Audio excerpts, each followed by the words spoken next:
আসসালামু আলাইকুম। বাংলাদেশ বেতার গোপালগঞ্জ। খবর পড়ছি মৌসুমী আক্তার।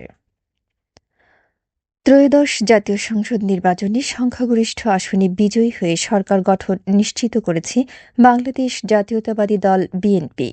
বিএনপির চেয়ারম্যান তারেক রহমান ঢাকা ১৭ ও বগুড়া ৬ আসনে প্রতিদ্বন্দ্বিতা করে দুটি আসনেই বেসরকারিভাবে বিজয়ী হয়েছেন।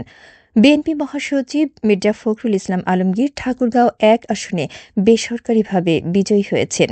বিএনপির প্রতি দেশের মানুষের এই সমর্থন জানানোয় কৃতজ্ঞতা ও মোবারকবাদ জানিয়েছে দলটি।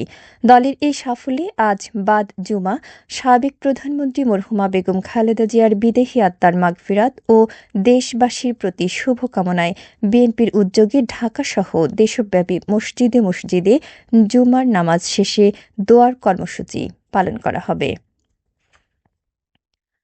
গোপালগঞ্জ ১ আসনে বিএনপি মনোনীত সেলিমুজ্জামান মোল্লা ৬৮,৮৬৭ ভোট পেয়ে বেসরকারিভাবে বিজয়ী হয়েছেন। তার নিকটতম প্রতিদ্বন্দ্বী গণ অধিকার পরিষদের মোহাম্মদ কাবির মিয়া পেয়েছেন ৫৩,৯৬১ ভোট। গোপালগঞ্জ ২ আসনে বিএনপি মনোনীত কে এম বাবর ৪০,০৪৮ ভোট পেয়ে বেসরকারিভাবে বিজয়ী হয়েছেন। তার নিকটতম প্রতিদ্বন্দ্বী স্বতন্ত্র প্রার্থী এম এইচ খান মঞ্জু পেয়েছেন ৩৩,০৩৯ ভোট। গোপালগঞ্জ ৩ আসনে বিএনপি মনোনীত এস এম জিলানী ৬০,১৬৬ ভোট পেয়ে বেসরকারিভাবে বিজয়ী হয়েছেন।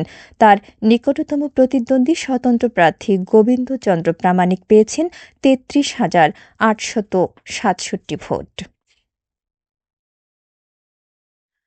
নড়াইল ১ আসনে বিএনপি মনোনীত ধানের শীষের প্রতীকে বিশ্বাস জাহাঙ্গীর আলম ৯৯,৯৭৫ ভোট পেয়ে বেসরকারিভাবে বিজয়ী হয়েছেন। তার নিকটতম প্রতিদ্বন্দ্বী বাংলাদেশ জামায়াতে ইসলামী দাঁড়িপাল্লা প্রতীকে মোহাম্মদ ওবায়দুল্লাহ কায়সার ৭৫,২২৫ ভোট পেয়েছেন। নড়াইল ২ সংসদীয় আসনে বাংলাদেশ জামায়াতে ইসলামী মনোনীত দাঁড়িপাল্লা প্রতীকের প্রার্থী আতাউর রহমান বাচ্চু ১,১৮,১৪২ ভোট পেয়ে বেসরকারিভাবে বিজয়ী হয়েছেন। তার নিকটতম প্রতিদ্বন্দ্বী স্বতন্ত্র প্রার্থী কলস প্রতীকের আলহাজ মোহাম্মদ মনিরুল ইসলাম ৭৮,৪৫৭ ভোট পেয়েছেন। ফরিদপুর ১ আসনে ১,৫৪,১৪৫ ভোট পেয়ে বেসরকারিভাবে নির্বাচিত হয়েছেন বাংলাদেশ জামায়াত ইসলামীর প্রার্থী ড ইলিয়াস মোল্লা। তার নিকটতম প্রতিদ্বন্দ্বী বিএনপির খন্দকার নাসির পেয়েছেন ১,২৬,৪৭৪ ভোট। ফরিদপুর ২ আসনে ১,২১,৬৯৪ ভোট পেয়ে বেসরকারিভাবে নির্বাচিত হয়েছেন বিএনপি মনোনীত প্রার্থী শামা ওবায়েদ। তার নিকটতম প্রতিদ্বন্দ্বী রিকশা প্রতীকের প্রার্থী মোহাম্মদ আকরাম আলী পেয়েছেন ৮৯,৩০৫ ভোট। ফরিদপুর ৩ আসনে বিএনপি মনোনীত ধানের শীষের প্রার্থী চৌধুরী নায়াব ইউসুফ ১,৪৮,৫৪৫ ভোট পেয়ে বেসরকারিভাবে নির্বাচিত হয়েছেন। তার নিকটতম প্রতিদ্বন্দ্বী বাংলাদেশ জামায়াত ইসলামীর প্রার্থী প্রফেসর আব্দুত তাওয়াব পেয়েছেন ১,২৪,১১৫ ভোট।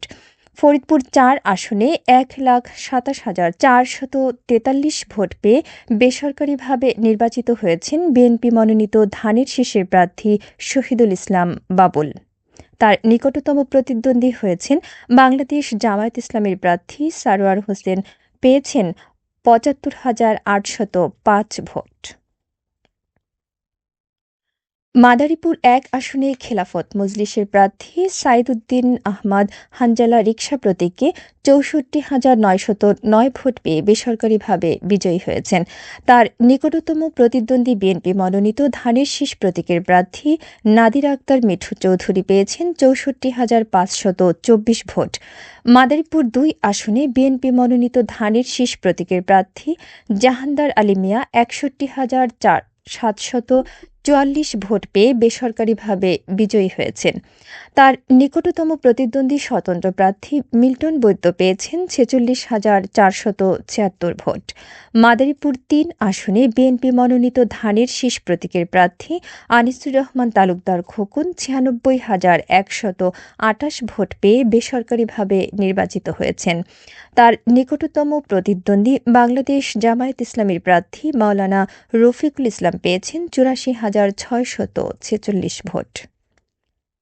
সবশেষে আবহাওয়া।